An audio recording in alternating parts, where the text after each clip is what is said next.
Our politics, I don't think, have changed. But who we see engaging in similar thinking and truth-telling has changed. Yeah. Right? 10 years ago, you and I would have never thought of being at the same table because we're on opposite sides, but we're really not.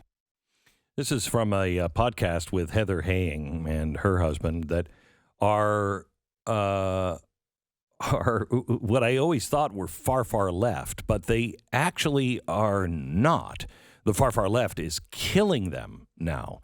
They were professors up in Oregon, and this is what makes strange bedfellows. The adversity that we're going through, it breaks people out of these categories because you have to examine what people are really for, and so there's this time where we are going to find ourselves standing together with people that you wouldn't expect. You know, Nicki Minaj, for a brief moment, we were fighting for the same thing. Now, it was a brief moment, but it was a moment. All of a sudden, your ideological opposites are suddenly your allies. And that's when they stick around, and when you stick around, it's because you're bonded together for a cause, because there's something worth fighting for together. And when it comes to Heather Haying, it is freedom of speech and diversity of thought and being able to express yourselves. That's quintessential. There is something that I'd like you to prepare for, and that is the welcome wagon. You remember what a welcome wagon was? I don't think they have them anymore, but a welcome wagon used to be when you'd move into a neighborhood, the neighborhood would all get together, and somebody was selected to bring the welcome wagon over, and it was food and just kindness from the whole neighborhood. And everybody would get to know each other. Because if you were in the neighborhood, and this is the one I want to really emphasize, if you're in the neighborhood, chances are you're friendly. Now, that's not always true. There are people in the neighborhood that are bat crap crazy. But we have to look for people that are in the neighborhood. What is the line for Americans? What is the final piece of adversity that will bring us together as the strangest of bedfellows?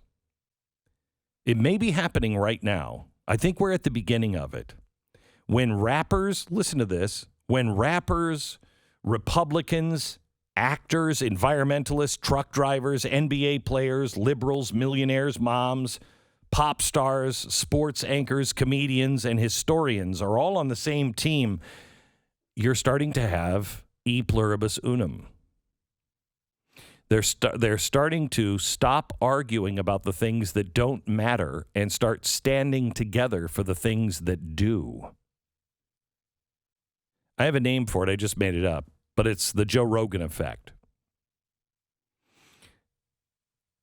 The Joe Rogan Effect describes the countless Americans that have just come up to a line where they're just not going to cross.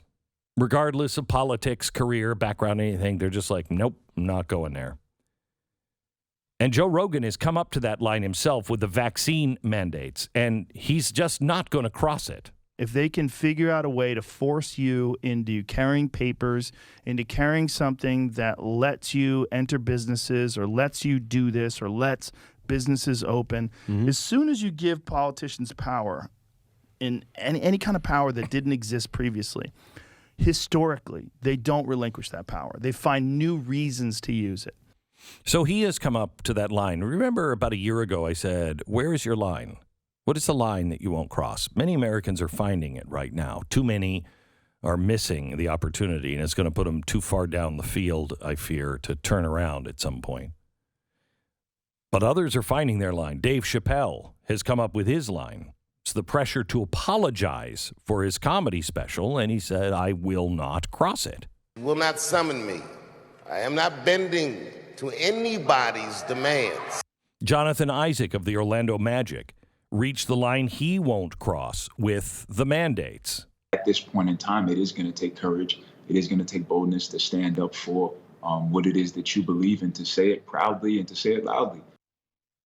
If you listen to this program, you heard, believe it or not, the rap artist Bryson Gray tell you on this program that when you've reached your line, it's time to stand up. It's time for us to stand up and stop allowing and succumbing to what's going on in this country. What's great about this is it brings me back to this woman that my family and I met in Poland. I've told you the story a million times, that said the righteous didn't suddenly become righteous. They just refused to go over the cliff with everyone else. They just refused to go over the cliff.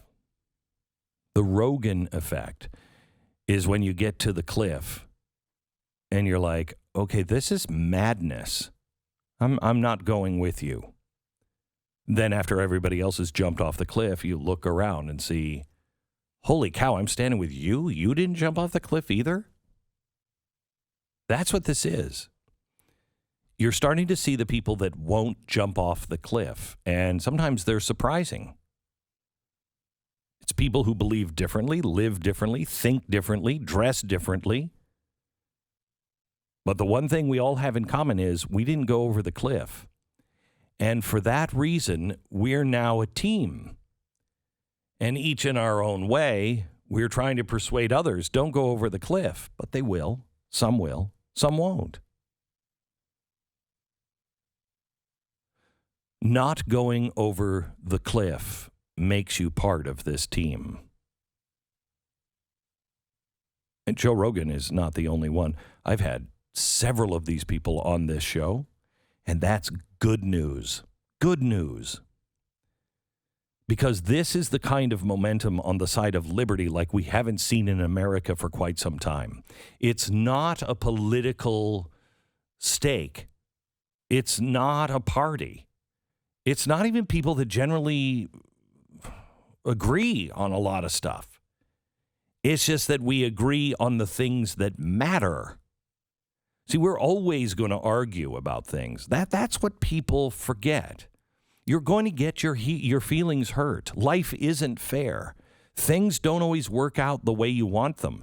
And if you're being raised in a world and you believe those things not to be true, that you're always going to have fair play, you're never going to be insulted, you're never going to have your feelings hurt, you are in for a long, long life of misery.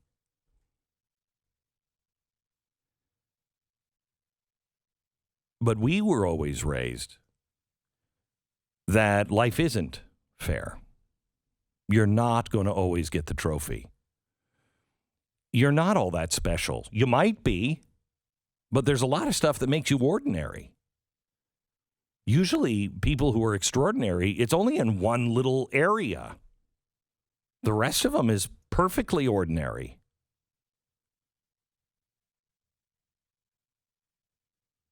These people who don't agree with each other are starting to stand together.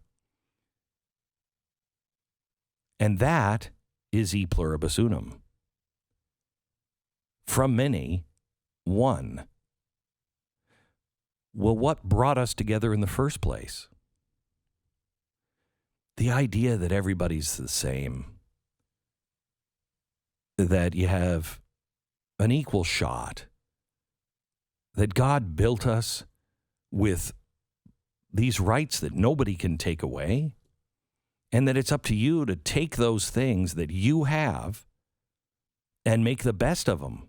And sometimes people are going to win, and sometimes people are going to win unfairly. But you just keep going. And a government should protect those people who are trying to do the right thing and living by those few rights and responsibilities. That's our unum. That parents should have the right to say to the teachers, no, you're not teaching that to my child. No, you might teach that to other children, but not my child. And I have a right to say what I believe with my child. It's my child, not the government's, not the public's, not a part of the collective. he or she is mine. That's worth standing up for. That's worth feeling alone for. That's worth fighting for. People have died for less than that. The point is here, you're not alone. And you're not standing there with a bunch of people who all voted for Trump or who all like the flavor of chocolate for their ice cream. You're standing around probably the most diverse group of people in both color, background, and philosophies. You are probably in the most diverse group in all of America today. If you found your line and you just won't cross it.